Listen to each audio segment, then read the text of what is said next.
The picture of the soldier you're seeing here is Ivim. Ivim is a member of the Nigerian Air Force. So one morning, this Ivim woke up one morning to say to himself, like, I need a car. I need to buy a car. So then he remembered he had a friend who is a car dealer, who happened to be a car dealer. And the friend is Mr. Wale, this man here. So he contacted Mr. Wale over the phone and they both agreed on this car at the rate of 2.4 million naira. Mr. Ivim sent Mr. Wale 2.4 million naira and later added 400,000 naira on it for plate number and other accessories. So this car was delivered to Mr. Ivim. Mr. Ivim drove this car and found out that the car was faulty. Like, the car was heavily smoking. And he called the attention of his mechanic and said, bro, see car I just recently buy you, but it smoke too much. Like, make a parua. What's going on? And the mechanic now said, Baba, it's best for you to return this car. That just be the best thing. Return this car. So Mr. Ivim said, okay. Mr. Ivim called the attention of Mr. Wale and told him that CCCO is going to return this car according to the instruction of the mechanic. But the problem is that he has been deployed to Kaduna on Operation Thunderstone. And that operation is scheduled to last for 3 months. So he won't return the car now until after the operation. That is only when he will have chance to return the car. Mr. Wale agreed and said, okay, no problem. Me and you will be friends now. No shaking. So after 3 months, Mr. Ivim returned back from the Operation Thunderstone and returned the car to Mr. Wale. On getting there, Mr. Wale said, Baba, the best thing for you to do is just to sell this car. You understand? So let's get another one. You get? So Mr. Ivim now said, okay, if that's the only solution that you have now for this, I'm open to it.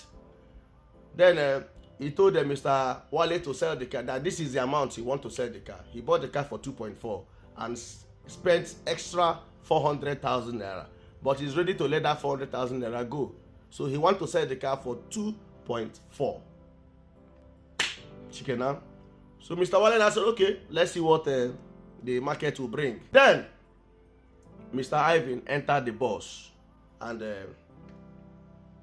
was coming back home.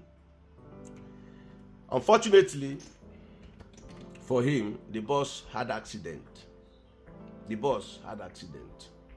And Mr. Ivim fortunately survived. Now, pay attention because this is where the story gets very interesting.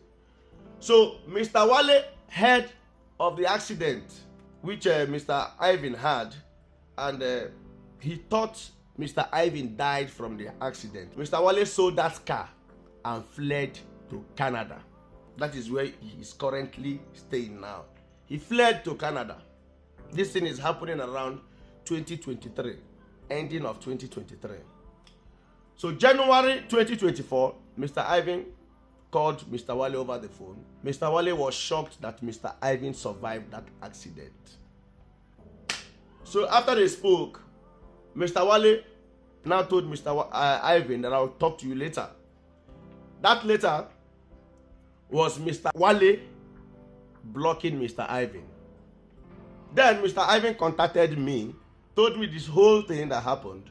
So we went on Facebook and checked his name on Facebook, and some pictures of him suggested to us that Mr. Wale is a member of the Redeemed Church of God in Canada, Montreal. So immediately we saw it, we reached out to the church in Montreal, Canada, and we had a chat with the church. Immediately, thank God for the church, thank God for the pastor of the Redeemed Christian Church of God, Canada.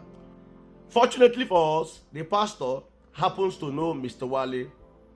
So the pastor reached out to Mr. Wale, and this was when Mr. Wale now called Mr. Ivim over the phone and said, how did you get my pastor's contact? And Ivim said, it's a small word, bro. So what's up? He said, you know now,